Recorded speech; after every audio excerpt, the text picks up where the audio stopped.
Bienvenidos a On the Record, el programa de entrevistas de I24 News en inglés. Cada semana conversaré con expertos y líderes de Israel y la región sobre los temas clave del Medio Oriente. Presento a nuestro invitado de esta noche, el Dr. Gus Simt.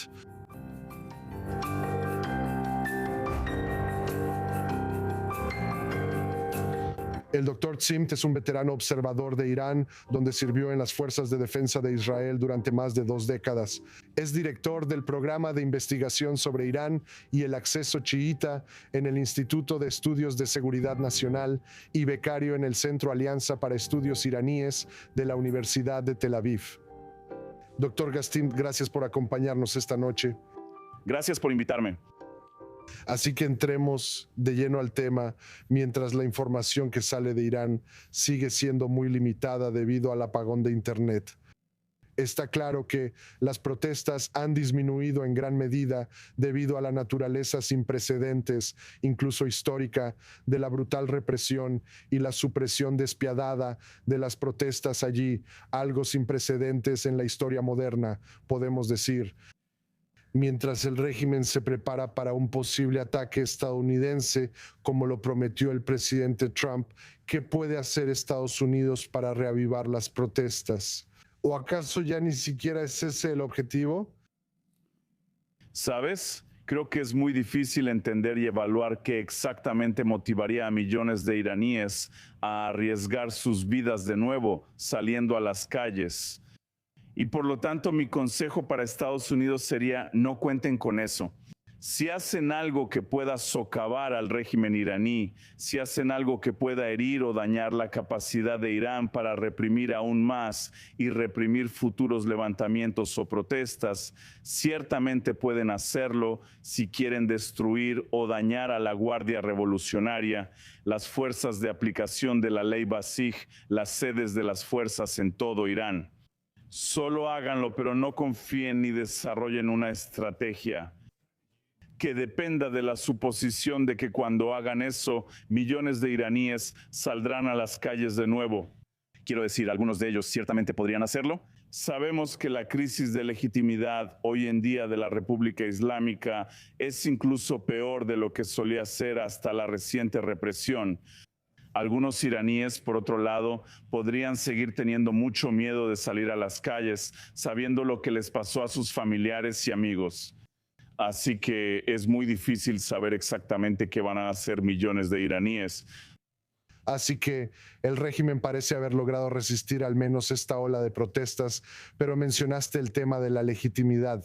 Lo que desató estas protestas, en primer lugar, fue la situación económica, y estamos viendo que eso no ha mejorado. El rial sigue cayendo a mínimos históricos y las sanciones internacionales mantienen paralizada la economía iraní. ¿Qué implican las protestas para la economía iraní y la legitimidad futura del régimen, considerando que los problemas económicos persisten? Primero, distinguiría entre la crisis de legitimidad y la económica. Por cierto, también hay otras crisis como la escasez de agua y el colapso de las infraestructuras en Irán, considerando la crisis de legitimidad. Eso significa que la mayoría del pueblo iraní, sin importar lo que realmente quiera, ya sean beneficios económicos o tener más libertades civiles, simplemente ya no confían, no creen, no apoyan más al régimen iraní. Ahora, hay sectores dentro de la sociedad iraní que podrían haber sido tolerantes con el régimen iraní, pero sin duda sufren la crisis económica. Y como mencionaste correctamente, las protestas en Irán esta vez en realidad comenzaron con los comerciantes del bazar debido a las fluctuaciones del rial iraní. La crisis económica sigue e incluso ha empeorado, porque después de varias semanas de corte de Internet, después de semanas en las que todavía se pueden ver muchos negocios en Irán, muchas tiendas, incluso dentro del bazar en Teherán, sin funcionar, todos esos problemas siguen ahí.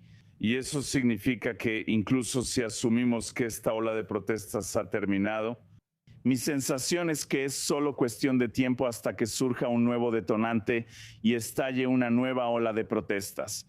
Entonces, en ese contexto, escribiste recientemente que incluso si el régimen logra resistir estas protestas, nos estamos encaminando hacia el final de la Segunda República Islámica o República Iraní, dando paso a una nueva etapa.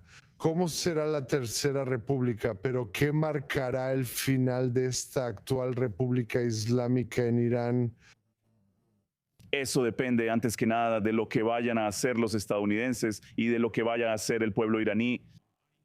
Creo que hay quizás cuatro escenarios principales que deberíamos considerar. Uno es un cambio de régimen. No parece probable ahora porque la represión, como dijiste, fue muy brutal. Pero en algún momento podríamos ver otro detonante, podríamos ver la reanudación de las protestas y en algún momento, si todas las condiciones están presentes, si hay millones en las calles, existe una coalición organizada de varios sectores de la sociedad iraní trabajando juntos. Si llegamos a ver algunas grietas, divisiones y deserciones dentro del aparato de seguridad en Irán, cosa que no vimos a finales de diciembre y enero, eso podría evolucionar hacia un cambio de régimen. Un segundo escenario sería, o otra posibilidad sería ver algún tipo de régimen, un cambio desde dentro del régimen. Así que tomemos la posibilidad de que Khamenei muera o que los estadounidenses y el líder supremo iraní está muerto o ha sido eliminado. Podríamos ver que el mismo régimen continúa, pero sin Khamenei. Una opción es que alguien de la Guardia Revolucionaria llegue a ser el próximo hombre fuerte, no líder supremo, pero sí un líder fuerte. Y puede que Irán evolucione de ser una teocracia a algún tipo de régimen militar autoritario bajo la guía o el liderazgo de la Guardia Revolucionaria. Una tercera opción es que veamos la continuación del status quo como la Unión Soviética en los últimos años del régimen soviético hasta el final, hasta la muerte de Khamenei. Y otra posibilidad que podría ser la tercera opción es que ocurra tras un ataque militar de Estados Unidos en Irán. Los estadounidenses no podrán derrocar al régimen iraní, pero podrían debilitar al régimen iraní. Si, por ejemplo, logran eliminar no solo al líder supremo, sino también a las altas esferas del establecimiento político y militar iraní, eso podría debilitarlos hasta el punto en que tengan que entrar en una transición política más significativa. En vez de un cambio de régimen, sería solo una alteración, algo parecido. Obviamente hay un mar de diferencias entre Irán y Venezuela, pero eso es prácticamente lo que Estados Unidos hizo en Venezuela ahora. Entonces, ¿ves ese posible movimiento en el manual de la administración de Trump aquí en Irán? Esperaría que Trump hiciera más de lo que hizo en Venezuela. Si solo se trata de Khamenei, el líder supremo, Irán es un país de 90 millones de habitantes y está muy bien organizado. No hay inconveniente en convocar la asamblea de expertos tras la muerte de Khamenei y elegir a otro líder supremo. La pregunta sería si el ataque de Estados Unidos, si ocurre, logra socavar no solo al líder supremo de Irán, sino también al establecimiento político y de seguridad, de una manera que obligue a Irán a hacer una transición más significativa, una transición política. Ahora ya sabes, hemos hablado mucho sobre este esperado ataque estadounidense contra Irán. ¿A qué le teme más el régimen? ¿A este ataque estadounidense, sea como sea, o a deshacerse de sus misiles balísticos, deshacerse de su programa nuclear? ¿A qué le teme más? Creo que el liderazgo iraní, especialmente Khamenei, realmente lo cree. Si Irán renuncia a sus capacidades estratégicas, incluyendo el programa nuclear, misiles balísticos y ambiciones regionales, esto implicaría el colapso de la República Islámica. Sabes, volviendo al JCPOA y las negociaciones que llevaron al JCPOA de 2015 y 2015, siempre recuerdo que Khamenei decía que el tema nuclear era solo una excusa. Si aceptamos renunciar a nuestro programa nuclear, a nuestras ambiciones nucleares, no será suficiente para ningún tipo de administración estadounidense. El objetivo final de Estados Unidos, sin importar el presidente, siempre ha sido lograr un cambio de régimen en Irán.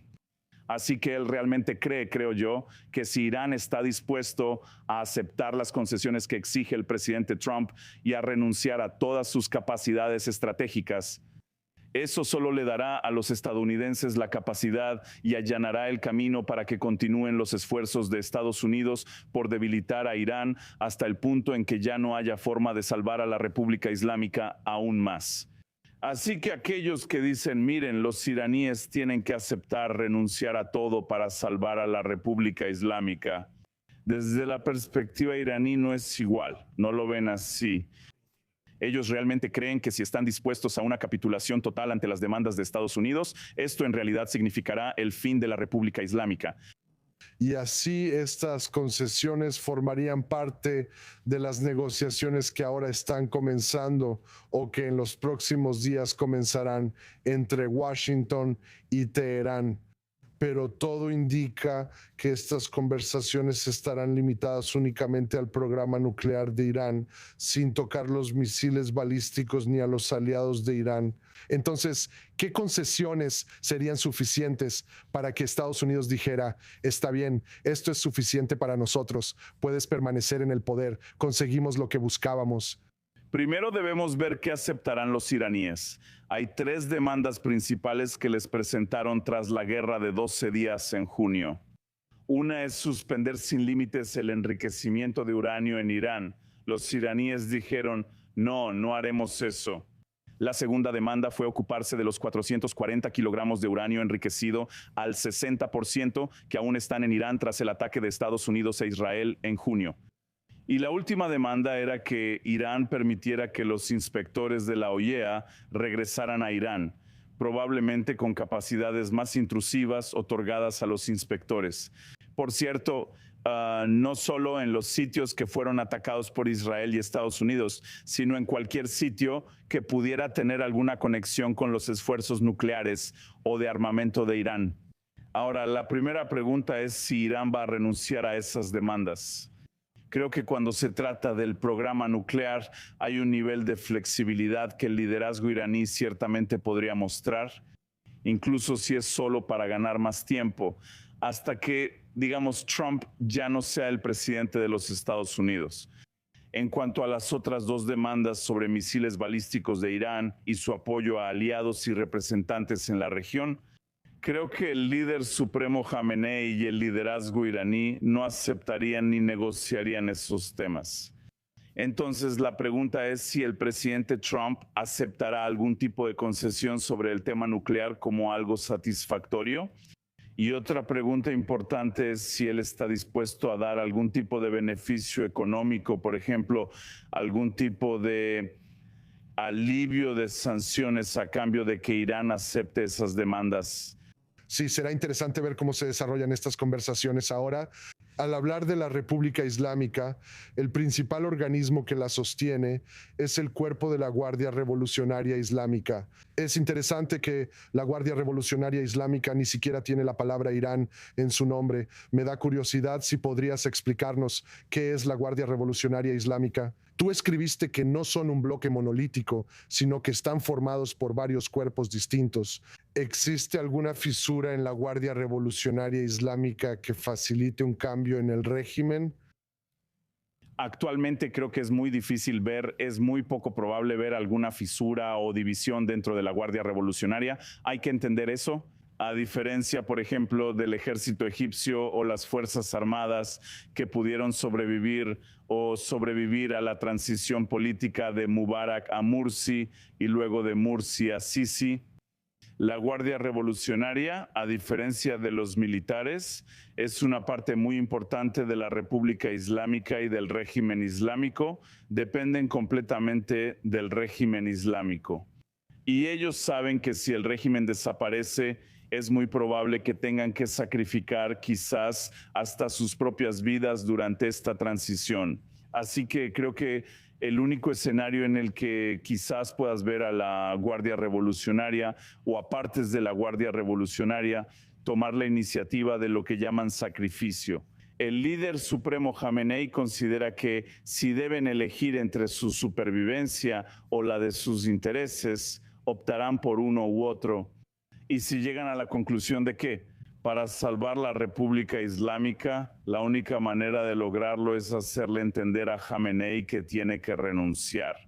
Quizás este sería un escenario muy extremo en el que podríamos ver a algunos elementos dentro de la Guardia Revolucionaria hacer eso, a menos que en cualquier otro caso, creo que la Guardia Revolucionaria se mantendrá hasta el final. ¿Ves posible que la IRDC pida a Jamenei que renuncie? Básicamente no, a menos que concluyan que son ellos o todo el líder supremo Jamenei. Muy bien, quiero hacer como un acercamiento general para ver a la oposición de Irán. Si bien no hay un liderazgo público real o consolidado en estas protestas que vimos el mes pasado, el líder exiliado del último Shah de Irán, Reza Pahlavi, ha surgido, al menos aparentemente, como una fuerza movilizadora. Pero, ¿qué tan cierto es eso? Quiero decir, ¿qué tanto influye realmente Pahlavi dentro de Irán y cuánto de eso es simplemente buena publicidad de su parte? Si me hubieras preguntado hace 2 o 3 años, diría que sí. Aunque hemos escuchado durante las olas de protestas en Irán desde finales de 2017 cada vez más consignas a favor de restaurar la monarquía iraní, incluso apoyo a Reza Pahlavi, está bien. Es una especie de demostración de los sentimientos nostálgicos hacia el Irán previo a la revolución. Realmente muestra el nivel de desesperación dentro de la sociedad iraní. Sabiendo que en Irán no hay nadie que pueda ser un gobierno alternativo a la República Islámica, no podemos ignorar el hecho de que, por ejemplo, el llamado de Reza Pahlavi hace 3 o 4 semanas para que los iraníes salieran a las calles y se manifestaran, se cumplió. Quiero decir, sí vimos a cientos de miles de iraníes salir a las calles después de su llamado desde Estados Unidos.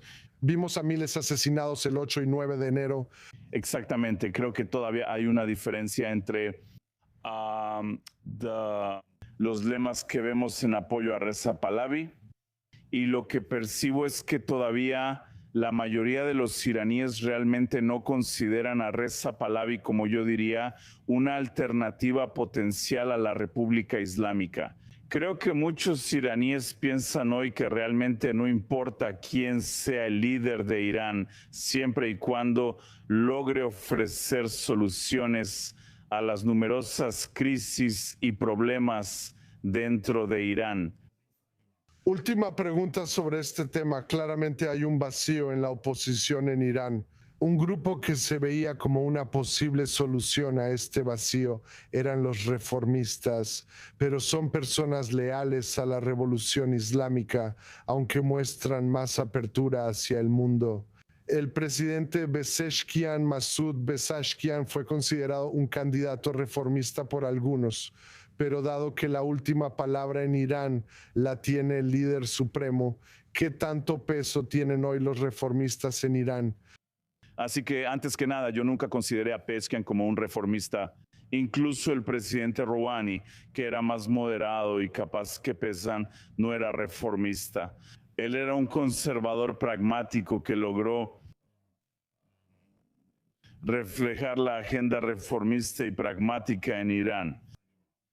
Pero al ver las declaraciones de los verdaderos reformistas en Irán en los últimos días y semanas, Mir Hossein Mousavi, Mehdi Karoubi, quienes lideraron el movimiento verde en 2009, algunos de los líderes del movimiento reformista en la prisión de Davin.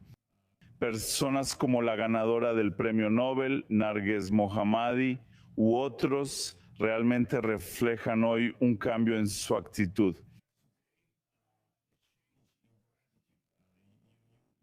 Estoy de acuerdo contigo en que en el pasado, en los años 90, en la primera década, la segunda década, quizá del siglo XXI, la mayoría de los reformistas o la parte principal del campo reformista en Irán buscaba algún tipo de cambio evolutivo más que un cambio revolucionario. Pero creo que al menos algunos de ellos han llegado a esa conclusión, que especialmente después de esta brutal represión de la protesta en Irán, no hay manera de que la República Islámica pueda redimirse solo a través de algún tipo de proceso evolutivo. Y entonces puedes escuchar a Mousavi y Karoubi, e incluso a Rouhani, sugiriendo el tema de un referéndum en Irán, para ir hacia un nuevo tipo de constitución que refleje las necesidades y los requerimientos de la mayoría del pueblo iraní. Así que han ido un paso más allá en comparación con lo que eran los reformistas antes. Pero la pregunta nuevamente es si el pueblo iraní hoy en día, y es muy difícil hablar del pueblo iraní porque hay 90 millones de personas dentro de Irán, si los iraníes están listos para darle una oportunidad a los reformistas, porque los reformistas fallaron durante la presidencia de Khatami, durante la presidencia de Rouhani, no lograron cumplir sus propias promesas. Muchos iraníes hoy afirman que no hay diferencia entre reformistas y conservadores. Ambos traicionaron nuestras aspiraciones, por eso queremos algo diferente, pero quizás como una transición hacia algo más, yo diría, democrático, un régimen totalmente diferente. ¿Podrían ser capaces de aceptar al menos a aquellos elementos dentro del campo reformista que no participaron en los últimos años en la toma de decisiones políticas dentro de Irán? Sí, será muy interesante ver qué papel, si es que asumen alguno, tendrán en esto después de esta fase en la que estamos actualmente, después de esta agitación. Podemos hablar más de los problemas internos y amenazas externas, pero quiero pasar a la última parte del programa, la sección de preguntas rápidas. Te mostraré 3 imágenes. Dime brevemente lo primero que pienses después de cada una. La primera, el líder supremo de Irán, Ayatollah Ali Khamenei. El líder supremo de Irán, Khamenei, en mi opinión, es el último revolucionario iraní. Creo que actualmente él es una especie de cuello de botella dentro de Irán que impide cualquier tipo de cambio interno o en la política exterior. Creo que mientras Khamenei siga, no hay posibilidad real de un cambio verdadero en Irán. El ministro de Relaciones Exteriores de Irán, Abbas Araghchi, se reunió el fin de semana con el presidente turco Erdogan y su canciller Hakan Fidan. Mira, Araghchi es un diplomático muy talentoso. Tenemos que admitir que él es parte del sistema iraní. De verdad creo que él podría ser más pragmático en comparación con el líder supremo Khamenei. ¿Él realmente cree que para enfrentar la crisis que desafía a Irán, en este punto no hay otra opción más que avanzar hacia algún tipo de acuerdo con Estados Unidos? Pero al final del día, él es parte del sistema. Por eso, no deberíamos esperar que Araghchi, sin importar lo que diga Khamenei, adopte una postura diferente. Acepté concesiones importantes ante las demandas de Estados Unidos. Sí, él va a ser el negociador iraní en la reunión con el enviado especial de Estados Unidos, Steve Witkoff. La última foto muestra al secretario general del Consejo Supremo de Seguridad Nacional de Irán, Ali Larijani. Tú, Ali Larijani, solemos olvidar. Siempre nos olvidábamos de él. Quiero decir, de hecho, fue removido del poder. Hace años fue descalificado como candidato presidencial.